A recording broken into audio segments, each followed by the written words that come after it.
And you say being a parent, easily. Most important thing, greatest thing I've ever done is being a father. And a lot of that attachment is because I've been completely necessary for a certain period of my daughter's lives.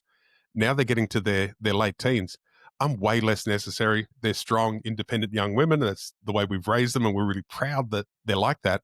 But it just means that we're not as functional, I guess. Not, you don't have to do so much, and you're sort of now more spectator and cheering them on. And if all of my relevance for the last 20 years has been about my kids, then how am I relevant to myself once they've got it? Because that's what we're trying to do. We're trying to make sure that they're okay. And once they go, yeah, Dad, I've got this, I'm okay. What do I do next? And I think Exactly. you I make a mean, really good point there.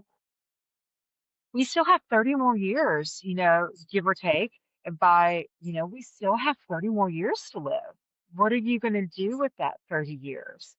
Are you going to Mm-hmm. sit on the couch and just wither away? I am not.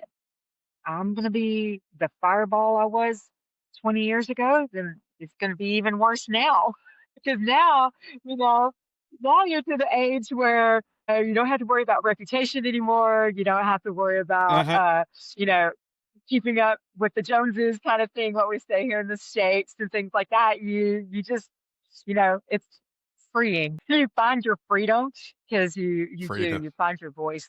Mm-hmm. Yeah, it's you found your voice and you don't have to be that people pleaser anymore. You don't have to be the one that's always picking up after everybody or taking care of everybody.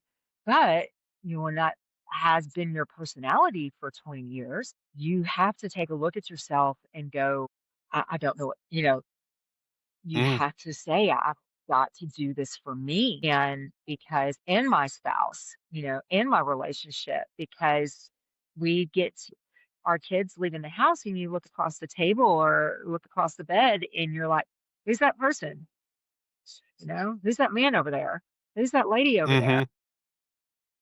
And I believe my husband and I have done a very good job. One of the first things that we did as soon as the youngest one left was we started traveling, not just for powerlifting, believe it or not, but we started traveling together. That was a big common thing that we had. And we've been all over the place. We've been all over the world. And, Randy and Rebecca has become part of that as well. And Mm-hmm. developing relationships with our friends the kids have left the house. And, my husband has his thing. I have my thing, which is the weightlifting and stuff. And because I have to have, everybody has to have something for themselves.